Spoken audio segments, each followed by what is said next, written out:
Hello, everyone. Welcome back to Film Family. Thank you for tuning in. Today, we're going to be talking about Netflix's new film, The King. It's supposed to be based around Henry V, I guess, of England's life. And BG, why don't you start us off? He recommended this movie, by the way, so let's start it off. Yeah, so this is one of those movies this year that's been getting some Netflix, or a Netflix movie that's been getting some acclaim and, even some Oscar buzz, interestingly. But, I thought this was going to be a good movie to watch, and I personally enjoyed this movie. I thought it was pretty solid. There's a little slower parts, I guess. Maybe could have cut out some runtime, but I thought it was a pretty well acted.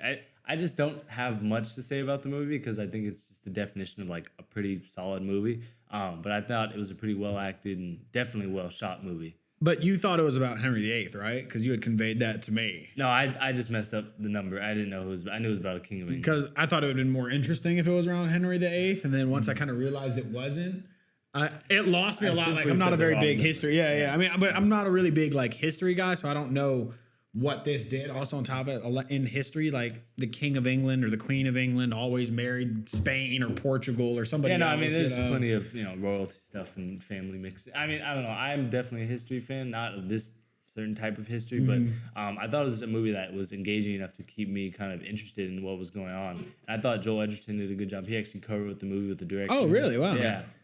Which was cool. I thought he was solid. I thought Robert Pattinson was solid. He wasn't in too much of the movie. And I thought Timothée Chalamet also did a pretty solid job.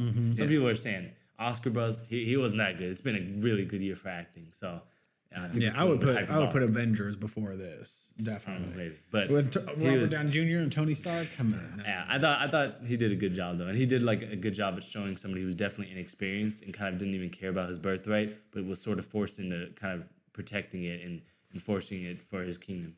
Like the reluctant hero kind of. Yeah. Yeah. And I like this movie a lot as well, just because I wasn't expecting anything out of this. I was dreading watching this because anything about history for me is like something I'm like, but it was very even midway.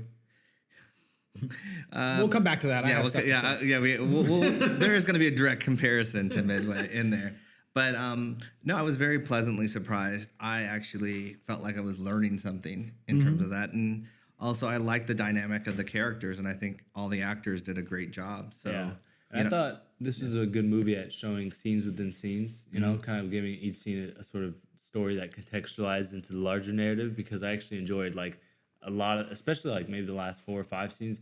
I just thought they were just really well directed and kind of written, because I think too, you really have a tough time writing a movie that takes place like not like old like 1930s, like centuries ago. It's tough to kind of maintain a language that sounds both relevant to nowadays, or at least like applicable or compatible, but also kind of makes sense for the dialect back then. And I thought this movie did a pretty good job with that. I actually had to put on subtitles because I had a hard time understanding what they were saying. Once I got the subtitles, though, I pretty much got it's that old English. I like this movie. I won't say I like this movie a lot. I think, again, it is educational in a way that I didn't know about much of this stuff. I can't tell you I retained any of it, But I like the way it was shot.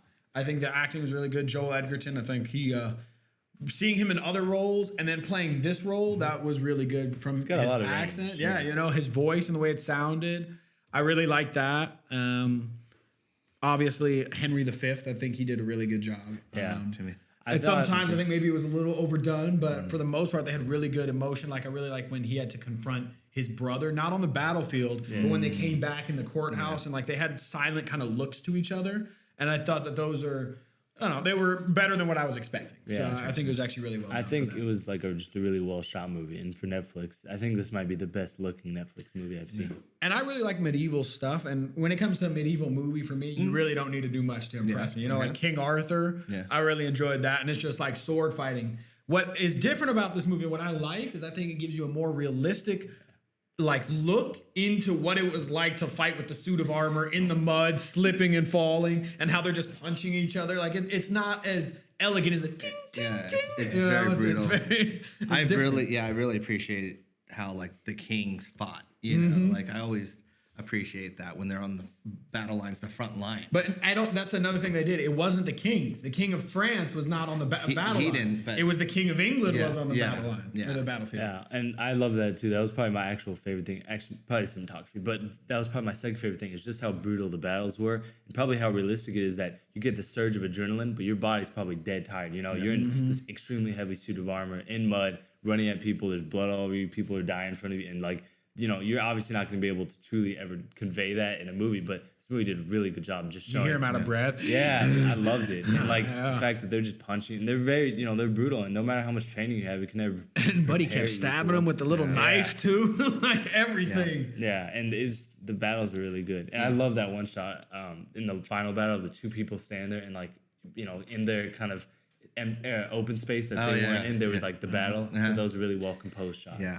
I mean, what I really liked about this movie was I like the theme of it in terms of, for me, it was the bigger and the more powerful you get, the less you can trust what's around you. Yeah. You know, in that way, and that was the thing. It was someone that didn't want the throne, but then once he achieved the throne, it was like he had to bring his friend John in because that was the only person he could really actually trust and not vying for power or was gonna just tell him yes just to, you know. Yeah. Well, I love. Yeah. Oh, sorry. No. That's what you're saying. No, I mean I love that because I could relate to that in a way of seeing that. Yeah, you know, that's really what happens. And that final scene, like where he's confronting him, he's like, "How did you know? How did you know?" And he's like, "Sorry," and he bows to it. He's like, "I was like, oh, okay, yeah." I mean, it was. But, the queen the French queen, that he ends up marrying. It's like he just wants her to tell it to him straight. Like that's what it's like. Promise me you won't, you know, just give it to me. I don't know how realistic that is. 'Cause I feel like a lot of young kings back then were very spoiled in terms of. No, that's probably because of your look on Joffrey from Game of Thrones. No, I'm not. I mean, you have no idea what it's like back then. No, I don't. But like a lot of those people were like pampered and worshipped by like people who incestuous. Who were literally but they were like paid to be like they literally had people they were like paid to like hype those people like, oh, I'm sorry, you're perfect. Nobody's better than you. And like obviously Joffrey's kind of hyperbolic, but like. Those people, you know, I don't know how realistic that was. Well, I think the brother was like that. Okay. Yeah, you know what I mean? This is a random thought I had while watching the movie, and I really think the girl who was in Jojo Rabbit, I think she did a really good job in this movie, and I think that she's actually going to start doing more stuff because I think she did great in Jojo Rabbit. I think she didn't have a big role in it, but it was a nice role for her the way she played it, you know. And I think I'm expecting to see her in other films. Yeah. You know. Interrupt the conversation a little bit. Yeah, no. I thought she was pretty good in the movie. I thought it was an overall well acted and definitely well shot movie. And I don't really have much else to say. Okay. Should we go to the ratings? Yeah, I'm gonna give this movie an 8 out of 10. Ooh, okay. I'm actually a little high. I'd give it an 8.5. I mean, if you know the story and about like if it's something maybe if you're British, you know, and you really follow the lineage of the monarchy, maybe that you might understand it more. But overall, I mean, I enjoyed watching it, even though it was long. I wasn't necessarily bored. Yeah, I'm going to give this an 8.3. It's higher than an 8, obviously.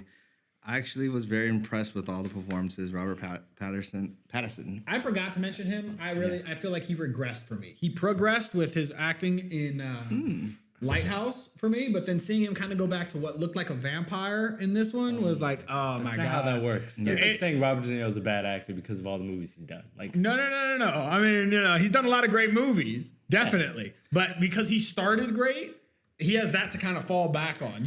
Robert Pattinson started a little weak in my opinion with the Twilight. He's going places. And then the long haircut, and then the French accent. But let me ask you a question: if you wouldn't have seen Twilight or anything, would you have thought that guy was probably really because you know he reminds me of as well with the long hair and just the face. He reminds me of the vampire that was the bad guy from Blade. Frost or something like that. Blade 1 or 2, I don't remember, but he has a vampire look, and don't forget he had the long nails in this one too. It's just.